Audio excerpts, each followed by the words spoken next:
Happy New Year. Sandy. Oh, tage.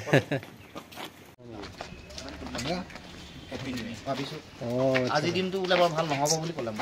আজিয়ে নহ'ব দুদিন মান আজি গোটেই নিজৰ পৰিয়ালৰ লগত হয় মই ক'লো যিসকল এটা এক্সিডেণ্ট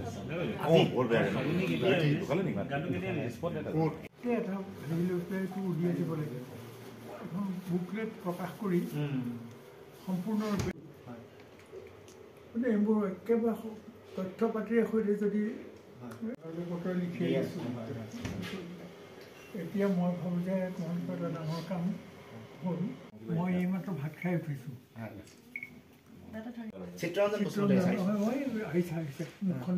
আজি নৱবৰ্ষৰ আজি প্ৰথম দিনটোতে মই সমগ্ৰ অসমবাসী ৰাইজলৈ মই সেৱা নিবেদন কৰিছোঁ আৰু সকলোৰে আশীৰ্বাদ বিচাৰিছোঁ যাতে আমি সকলোৱে সন্মিলিতভাৱে যি অসমৰ মানুহৰ আত্মপ্ৰতিষ্ঠাৰ যিখন জাতীয় সংগ্ৰাম আমি সকলোৱে আৰম্ভ কৰিছোঁ এই সংগ্ৰামত যাতে আমি লক্ষ্যত উপনীত হ'ব পাৰোঁ অসমৰ জাতীয় সভ্যতা নিৰ্মাণ কৰিবৰ কাৰণে প্ৰয়োজনীয় আমাৰ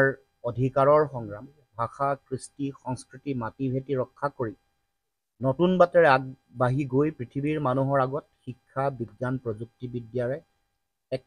অনন্য আৰু শক্তিশালী জাতি হিচাপে পৃথিৱীত প্ৰতিষ্ঠা কৰিবৰ কাৰণে আমি অসমৰ স্বাৰ্থত জাতিৰ স্বাৰ্থত সমৰ্পিত মনোভাৱেৰে আমি সকলোৱে যিসকলে আমি কাম কৰিছোঁ জাতীয়তাবাদৰ বিজয় নিশান উৰাবৰ কাৰণে আমি সকলোৱে সন্মিলিতভাৱে কৰা এই সংগ্ৰামে 25 বৰ্ষটোত এক নতুন এটা বাট মুকলি কৰক উদ্যম আৰু শক্তিৰে অগ্ৰসৰ হওক তাকে আমি কামনা কৰি আজি এই প্ৰথম দিনটোত এগৰাকী প্ৰসিদ্ধ সাহিত্যিক অসমৰ জাতীয় জীৱনৰ আমি এগৰাকী অন্যতম বিবেক বুলি কওঁ জাতীয় বিবেক এগৰাকী অন্যতম অসমৰ সমাজ জীৱনৰ ডক্টৰ নগেন শইকীয়া ছাৰৰ ওচৰলৈ আহি আমি সেৱা জনাই আশীৰ্বাদ লৈছোঁ আৰু তেখেতৰ পৰা পৰৱৰ্তী দিনসমূহত আমাৰ তেখেতৰ অভিভাৱকত্ব বিচাৰিছোঁ দিহা পৰামৰ্শ বিচাৰিছোঁ মাৰ্গদৰ্শন বিচাৰিছোঁ কেনেকৈ আমি আগবঢ়া উচিত কেনেকৈ জাতি আগবঢ়া উচিত আৰু কেনেকৈ সমাজ পুনৰ যিটো সংকট আছে এইবোৰ পুনৰ নিৰ্মাণ কৰিব লাগে সমন্বয়েৰে সকলোৰে মাজত সমিল মিলেৰে ভাতৃত্ববোধেৰে আৰু আমি সপোনৰ যিখন অসম গুৰুজনা মহাপুৰুষ শ্ৰীমন্ত শংকৰদেৱে দি থৈ যোৱা অসম স্বৰ্গদেউ চাওলুং চুকাফা মহাৰাজ নৰনাৰায়ণ বা মাধৱদেৱ বা পৰৱৰ্তী দিনসমূহত জ্যোতিপ্ৰসাদ আগৰৱালা বিষ্ণুপ্ৰসাদ ৰাভা পদ্মনাথ গোহাঁই বৰুৱা সপোনৰ যিখন অসম সেইখন প্ৰতিষ্ঠা কৰি পৃথিৱীত কেনেকৈ অসমীয়া মানুহক অসমক কেনেকৈ প্ৰতিষ্ঠা কৰিব পাৰোঁ সেই সম্পৰ্কত তেখেতৰ পৰা আমি দিহা পৰামৰ্শ লৈছোঁ তেওঁ হিয়া উজাৰি আশীৰ্বাদ দিছে আৰু তেখেতে কৈছে যে 25 বৰ্ষটো আমাৰ কাৰণে সকলোৰে কাৰণে অতি গুৰুত্বপূৰ্ণ আশা আৰু প্ৰত্যাশাৰ এটা বছৰ হ'ব এই বৰ্ষটো আমিও কামনা কৰোঁ যে 2025 বৰ্ষ আমাৰ অসমৰ মানুহৰ এক স্বাভিমান প্ৰতিষ্ঠা কৰাৰ বৰ্ষ হওক স্বাধিকাৰ প্ৰতিষ্ঠাৰ যি সপোন ই বাস্তৱায়িত হওক আৰু তাৰ লগে লগে আমি অসমখনক যিটো পৰিৱেশ অসমত বিৰাজ কৰিছে এইবোৰ নাইকিয়া কৰি সমন্বয় সাম্প্ৰদায়িকতা নাইকিয়া কৰি সমন্বয় যাতে প্ৰতিষ্ঠা কৰিব পাৰোঁ অসমৰ প্ৰতিটো জাতি জনগোষ্ঠী ভাষা ভাষী ধৰ্ম যাতে একত্ৰিত কৰিব পাৰোঁ বা একত্ৰিত হয় 25 যাতে তেনেকুৱা এটা সমন্বয়ৰ শক্তিশালী বাৰ্তা কঢ়িয়াই যিমানবোৰ জাতীয় সংকট আহিছে এইবোৰ নাইকিয়া কৰি আমাৰ যাতে ৰাজনৈতিক অধিকাৰ বা জাতীয় অধিকাৰ যাতে আমি সাব্যস্ত কৰিব পাৰোঁ যি সময়ত ভাষিক আৰু সাংস্কৃতিক সংকট আহিছে এইবোৰো যাতে মৰিখন কৰিব পৰা এটা পৰিৱেশ যাতে সৃষ্টি হয় তাৰ কাৰণে আমি সকলোৱে কামনা কৰিছোঁ আৰু নগেন শইকীয়া ছাৰে আমাক বিভিন্ন ধৰণৰ দিহা পৰামৰ্শ আগবঢ়াইছে কেনেকৈ আগবঢ়াটো উচিত কোনবোৰ কথা আমি গুৰুত্ব সহকাৰে লোৱাটো প্ৰয়োজন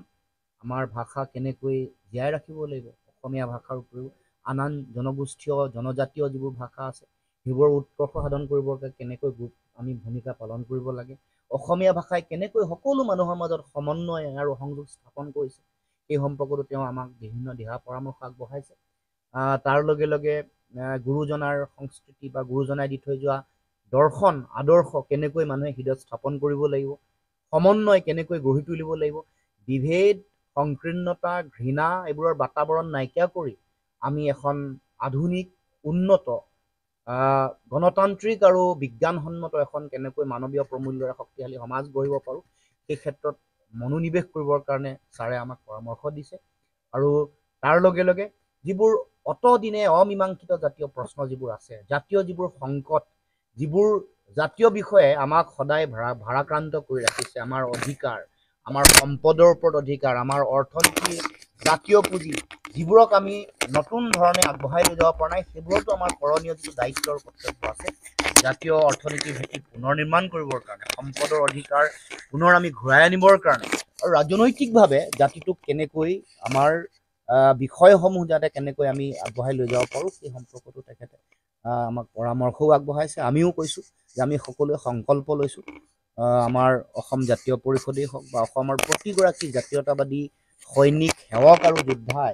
যে যেতিয়ালৈকে অসমৰ মাটিত আমাৰ জাতীয় স্বাভিমান আৰু স্বাধিকাৰ যেতিয়ালৈকে প্ৰতিষ্ঠা নহ'ব, যেতিয়ালৈকে এখন উন্নত সমাজ, এটা উন্নত অসমীয়া সভ্যতা যেতিয়ালৈকে প্ৰতিষ্ঠা কৰিব নোৱাৰোঁ, তেতিয়ালৈকে আমি আমাৰ জাতিটোৰ হকে, অসম মাতৃৰ হকে আমাৰ যিটো দায়িত্ব, সেই দায়িত্ব আমি পালন কৰিম। সেই সংকল্প পুনৰ দোহাৰিছোঁ আৰু পুনৰ আজি ইংৰাজী নৱবৰ্ষৰ এই প্ৰথম দিনটোতে পুনৰ অসমবাসী ৰাইজক প্ৰতিশ্ৰুতি দিছোঁ যে অসম মাতৃৰ প্ৰতি আমাৰ যিটো দায়িত্ব, দায়বদ্ধতা, যিটো নিস্বাৰ্থভাৱে আপোচবিহীনভাৱে সদায় আমি কৰি যাম আৰু অসম মাতৃক পৃথিৱীৰ মানুহৰ আগত এটা অতি শক্তিশালী উন্নত জাতীয় সভ্যতা হিচাপে প্ৰতিষ্ঠা কৰিম। সকলো ক্ষেত্ৰত, শিক্ষা, সংস্কৃতি, গৱেষণা, বিজ্ঞান প্ৰযুক্তিবিদ্যা, সকলোতে আমি ক্ৰীড়া, সকলো ক্ষেত্ৰত যাতে এটা একক আৰু অনন্য জাতিসত্তা হিচাপে পৃথিৱীৰ মানুহৰ ওচৰত আগত প্ৰতিষ্ঠা কৰিব পাৰোঁ, এটা অতি শক্তিশালী সভ্যতা হিচাপে প্ৰতিষ্ঠা কৰিব পাৰোঁ, তাৰ কাৰণে আমাৰ ফালৰ পৰা আমাৰ প্ৰচেষ্টা অব্যাহত থাকিব, যুঁজ অব্যাহত।